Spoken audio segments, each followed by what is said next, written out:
Welcome back students. So in this particular video we are going to discuss different properties of circle.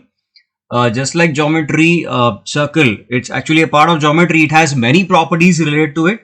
We'll be discussing the important and frequent properties which we expect in some aptitude kind of questions. So let's start with the basics. What exactly is circle? This is a definition of circle. It is the locus of all the points at a fixed distance from a fixed point. That is called as center. So if this is a center, then we have a circle like this, and any point on the circumference of the circle, it's at a fixed distance or at the same distance, and that length or the distance from the center to any point on the circumference of the circle is called as radius.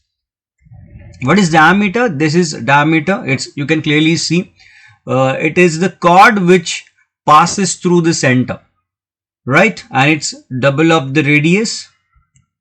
So we can write it like diameter is equal to 2 times radius.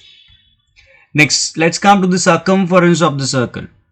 So circumference is nothing but the perimeter of a circle. So in circle, the term used is circumference. It's actually the perimeter of the circle, and it's the total length of the circle, and that is given by the formula 2 pi r, or it's also written as pi d. Area of the circle, which is pi r square. I believe many of you can recall it. We have used it several times in school. Now, what is chord? Chord is a segment joining any 2 points on a circle. So you can clearly see this is like it is joining any 2 points on the circle, and when you join such 2 points on the circle, it is called as chord. And diameter is quite obviously the biggest chord possible or the longest chord possible in the circle. What is tangent? Tangent is simply the line which touches the circle, and it touches at only one point, right? So this is a line. You can clearly see it in the diagram. Semicircle. What is semicircle? You can clearly see it's more like a half of the circle. And if we want the circumference, so look, we all know the circumference of entire circle is 2 pi r. So for a semicircle, we have to divide it by 2. So 2 gets cancelled. Now when we talk about pi r talk about only this length, this portion of the circle. So when we talk about the circumference, or it's like a perimeter of the given figure, so we have to consider this length also. So if you have to consider this length, it's more like the diameter, or it is 2 times r. So that's the circumference of the semicircle. Moving ahead, area will be given by pi r square divided by 2. So pi r square is the entire area of the circle. For semicircle, it will be half of that. Now, ring. What exactly is ring? You will see a ring like this, or you must come across, or you must have seen some question like this in school exams as well. Like we have a circular shaped garden, and there is a path around the garden. So this is more like a path, and you will come across some question where you have to find out the area of the path. So it's more like a ring. We have one outer circle, and we have a small circle, or inside that we have a smaller circle. And if we want the area of perimeter, then we can give it by the formula like this. Circumference is given by this formula. Circumference is simply 2 pi r plus small 2 pi r, right? 2 pi into the capital R plus 2 pi into the small r, where capital R is the radius of the outer circle and small r is the radius of the inner circle. Area is given by the formula, like to get the area of this ring. If you want the area of this ring or the shaded portion, you have to get the area of the outer circle, which is pi r square, minus you have to subtract the area of the inner circle, which is pi r square. And when you solve this, you can take pi common, and inside the bracket you have r square minus r square. So this is a direct formula written over here, but this is how it is derived. So this is about the ring. Now tangent circle. What about tangent circle? Tangent means the line which touches the circle. When it comes to tangent circles, these are the circle which touch each other. So this can happen in 2 ways. Internally, if they are touching each other internally like this, so like the smaller circle is inside the bigger circle, and if you want the distance between the centers, so this particular length is the radius of the outer circle, and this particular length is radius of the inner circle or a smaller circle. So if you want the distance between these two centers, so this is what we want. So simply it means the difference between the two radius. So this is when the two circles touch each other internally. When they touch each other externally like this, and if you want the distance between the centers, so it's quite simple. This is the capital R or the bigger radius, and this is a smaller radius of the smaller circle. You add them and you get the distance between the two centers of the circle. Next, arc of the circle. What exactly is arc of the circle? So a part of a circle along the circumference. So I can say ABC is the arc of the circle or some part of the circumference. So that we have two arcs actually. One is minor arc and major arc. Now why we use the term minor arc and major arc? For example, when if I say arc AC. So if I talk about arc AC, so it can be the smaller portion like this along this ABC, or it can be the bigger portion ADC as well. So to be precise, we say minor arc and major arc. So for the time being, that arc ABC will be called as minor arc ABC or minor arc AC as well, and the other part will be called as major arc. So in short, the arc which is lesser than 180 degrees is called as minor arc, and the arc which is more than 180 degrees will be called as major arc. Central angle. So central angle is nothing but angle AOC. In this particular diagram, this is the angle subtended at the center by a chord or by an arc. So angle AOC will be called as central angle, and the measurement of the central angle is always equal to the measurement of the arc. So measure of angle AOC will be equal to measure of angle ADC. For example, if AOC is 120 degrees, this arc is also 120 degrees, or vice versa. That means that if arc is 120 degrees, so the measurement of the central angle related to it will also be 120 degrees. Next, inscribed angle. Now inscribed angle, this is called as inscribed angle, angle ABC. So you can clearly see all the 3 points of this angle are on the circle, or all the 3 vertices are on the circle. So angle ABC is called as inscribed angle. And how to get the measurement of that? So for that, this is what actually the definition of inscribed angle is. And inscribed angle's measurement is given by this formula. It's always half of the central angle, or to be precise, this is what we need in different questions. It is half of the arc in which it is inscribed. So this angle, for example, if this arc is 120 degrees, this is going to be 60 degrees. Now in this diagram, what I want everyone to understand, that even if I draw one inscribed angle over here like this, if I draw an inscribed angle over here like this, which is, let's say it's angle ADC, or even if I draw one more angle like this over here where E is the point, angle AEC. So all these angle ADC will also be okay, I'll take a different name, AEC, and let it be AFC. So measurement of angle AEC will also be half of the arc ADC. So this will also be 60 degrees. And even angle AFC, that will also be 60 degrees. Now it may not look like 60 to you, but measurement of angle is done over here, and it is not dependent on the arms of the angle. For example, if you extend this or if you extend this, then you will feel, yes, they are looking equal now. So don't measure it from the arms of the angle. Angle is measured over here around the center of the angle. I hope you are getting the point. So I'll just clear that space. So even if I draw any small angle over here, let it be AQC. So AQC will also be equal to angle ABC, because they are inside the same arc. So in short, all the inscribed angle, or all the angles which are inscribed in the same arc will be equal. Let's see the next angle in a semicircle. Now, angle in a semicircle, by using the same theorem, we can measure this angle as well.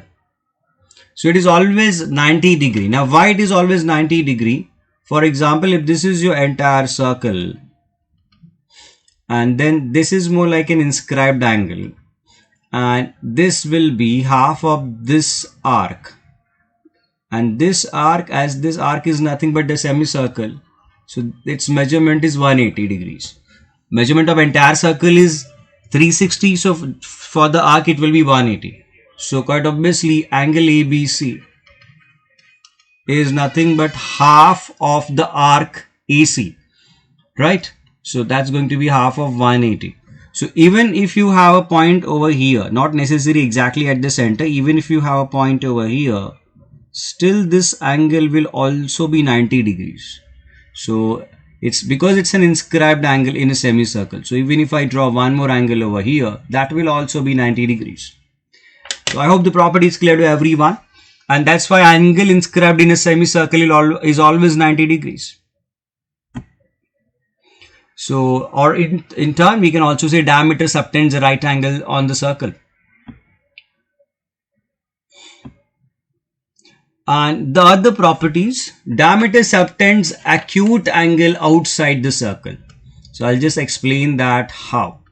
So this is what we already have. So this is diameter AC and it is subtending a right angle on the circle. So if you take a point outside it, so this angle is going to be smaller than this 90 degree. So as you go outside, the angle will become smaller. And if you come inside, so this angle is going to be more than 90 degrees, or you can call it as obtuse angle. So this angle which is on the outer side, you can see this angle APC is acute, and if I say angle, if I put a name Q over there to the point, so angle AQC will be called as obtuse angle. Now, tangent-secant theorem. So I want you people to note down these properties carefully. So in case of measure of angle BAY, how to get that? So it is half of the arc APB. So this angle is half of the arc APB. Now with this, I'll just connect you with the property which we have already learned. So if I at all have any point over here, let's say AX, sorry, not X, X is already used. So let's take R here. So angle ARB will also be half of the arc APB, and angle BAY is also half of the arc APB. In short, these two angles are equal. So you might come across a very simple and straightforward question based on this theorem. If you know it, it's a matter of 30 seconds, not even 30 seconds actually. Now measure of angle BAX. So that is nothing but half of the arc BQA by using the same property actually.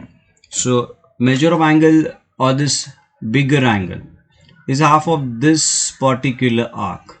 I hope you can see this. So this is called a tangent-secant theorem. Now alternate segment theorem. For this, look, don't get into the theorem actually. Just understand the property. Nobody asks you what is the name of the theorem. But whatever I explained you just in the above diagram for the inscribed angle. So this is like the tangent-secant theorem which we already discussed above. And this was your inscribed angle in the same arc. So by using the same property, it is written measure of angle ABC. I hope you can see the point. This is your angle ABC, that is equal to angle CAX. So that's your alternate segment theorem. So they call it as alternate segment theorem. I hope you are getting the property which we are used from inscribed angle theorem as well. And in the same format, you can get two more angles by using the combination of this tangent-secant theorem and inscribed angle theorem. So angle ACB, I hope you can see this. This is your angle ACB. CB. So angle ACB will be half of this, and angle BAY, that is also half of this, right? Let's move ahead. The two secants intersecting externally. So if the two secants are intersecting externally, we have two properties, one for the angle and one for the lengths of the segments. So this is a property for the length of the segment. Now here I want everyone to understand this is the common point or the intersection point for the two secants. So you can clearly see that point is there in all the segments. So PA, so this is your PA into PB is equal to PC into PD. Because this property will remain same for the two chords which are intersecting internally. So you can connect the two properties, you can relate the two properties, and you can remember both the properties together. So this is about two secants intersecting externally. And we also have a property for the angle. So you can relate it with the two secants intersecting internally as well. We'll discuss that.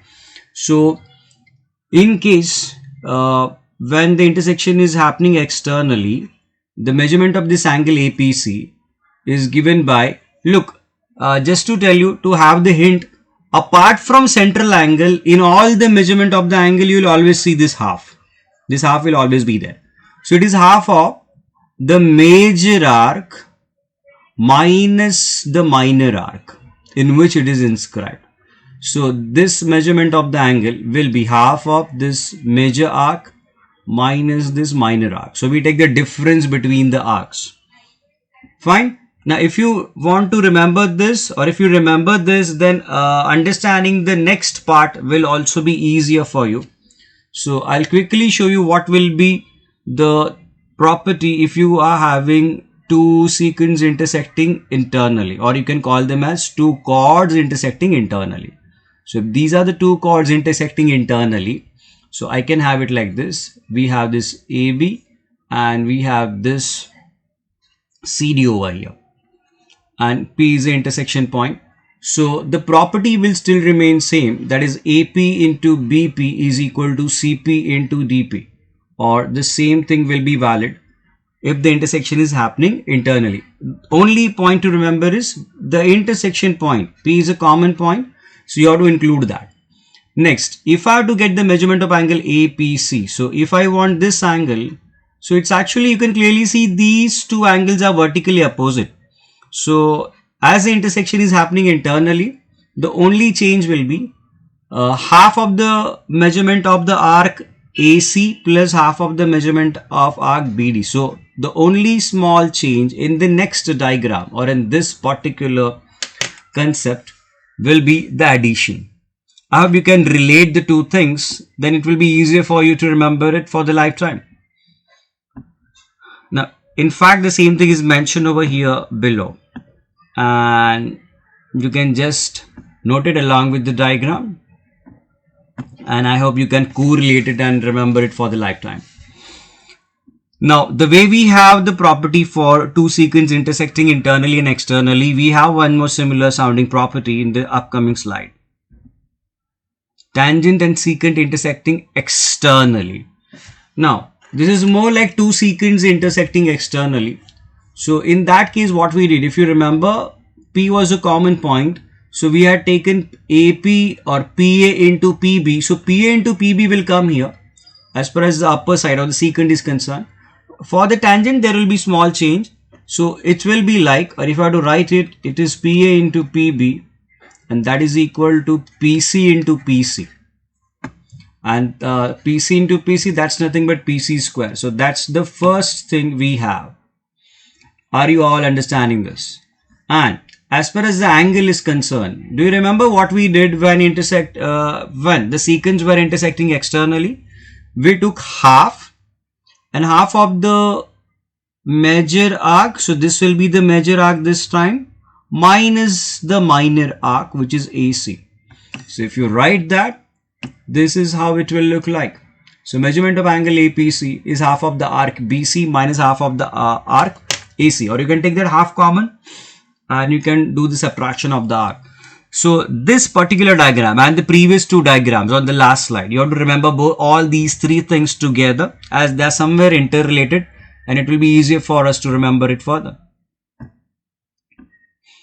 Properties of tangent.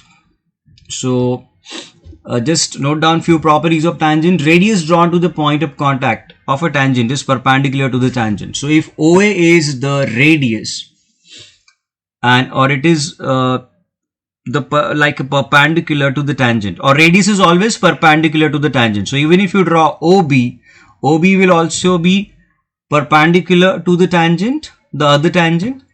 The second property is only one tangent can be drawn from one point. So if this is your point A, so from point A only one tangent is possible. You cannot draw two tangents from that. And same way from point B only one tangent will be possible. The next property, from one point outside the circle, you can draw only two tangents, or maximum two tangents can be drawn. You cannot draw more than two tangents from one common point outside the circle. Secondly, the two tangents drawn from the same point will always be equal. So this PB and PA, they are equal in length. Next, let's learn few additional properties. So only one circle can be drawn passing through the three non-collinear points. So this property is rarely used, but just for your information or knowledge, you can note this.